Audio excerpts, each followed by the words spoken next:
Hello, my beautiful souls. Welcome back to my channel. Please like, share, and subscribe my channel. Thank you. Shri Shiv पुराण शतरुद्र संहिता 20वां अध्याय हनुमान अवतार। नंदीश्वर बोले, हे महामुने, एक समय की बात है।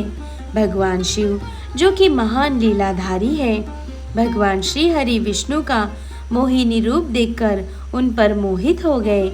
कामदेव के बाणों से आहत होकर रामचंद्र जी के कार्य को सिद्ध करने हेतु उन्होंने अपना वीर्यपात कर दिया। तब उस वीर्य को पत्ते पर रखकर सप्तऋषियों ने देवी अंजनी के कान में पहुंचा दिया। समय आने पर देवी अंजनी गर्भवती हुई और उन्होंने महाबली और पराक्रम युक्त वानर रूपी शरीर वाले हनुमान को जन्म दिया। बाल्यकाल में हनुमान बड़े ही वीर और पराक्रमी थे। वे बहुत चंचल भी थे। बाल लीला में उन्होंने सूर्य को फल समझकर निगल लिया था और देवताओं की विनती पर उसे मुक्त किया था।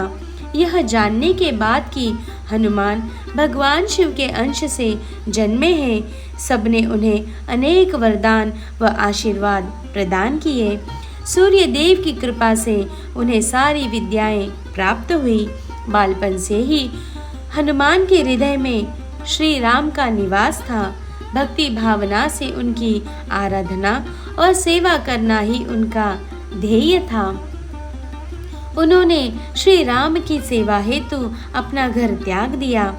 उनकी वानर राज सुग्रीव से भेंट ऋष्यमुख पर्वत पर हुई, जिनकी पत्नी का हरण उसके भाई बलि ने किया था और उसे अपने राज्य से निकाल दिया था।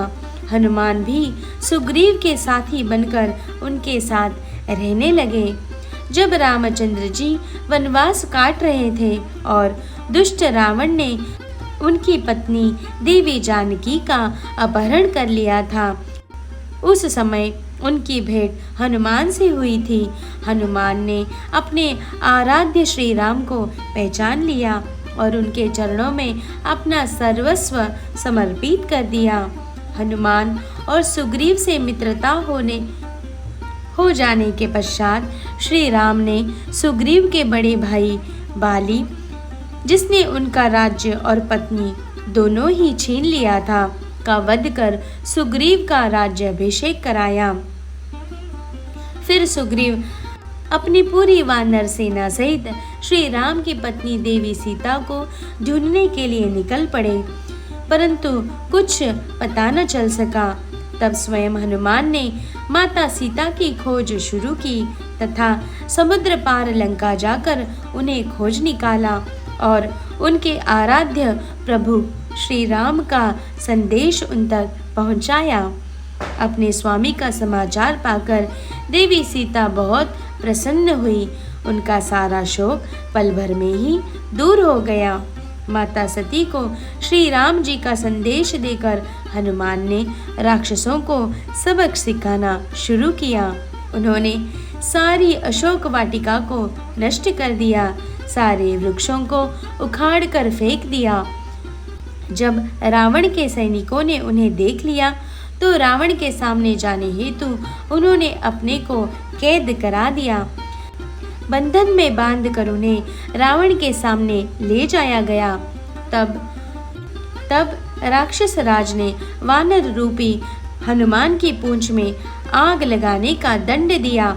जब उनकी पूंछ में आग लगा दी गई तो उन्होंने पूरी लंका उससे जला दी। फिर समुद्र में कूदकर अपनी पूंछ की आग बुझाई। फिर रामचंद्र जी को अपनी प्रिया की निशानी दी। अपनी पत्नी का समाचार पाकर श्री राम बहुत प्रसन्न हुए और उन्होंने वानरों की सेना को साथ लेकर लंका पर चढ़ाई कर दी। सर्वप्रथम उन्होंने शिवलिंग की स्थापना कर उसका पूजन किया। फिर समुद्र पार लंका की ओर प्रस्थान किया। हनुमान ने इस युद्ध में बहुत वीरता का परिचय दिया। उन्होंने हजारों असुरों को मार डाला। युद्ध में जब लक्ष्मण घायल होकर मूर्छित हो गए तब उनकी प्राण रक्षा हेतु हनुमान संजीवनी बूटी लेकर आए और उन्हें जीवन प्रदान किया। हनुमान ने अहि रावण का वध करके भी राम लक्ष्मण की रक्षा की थी। हनुमान में भगवान शिव का अंश था और उन्होंने पग पग पर श्री राम की रक्षा एवं सहयोग देकर उनके कार्यों की सिद्धि की।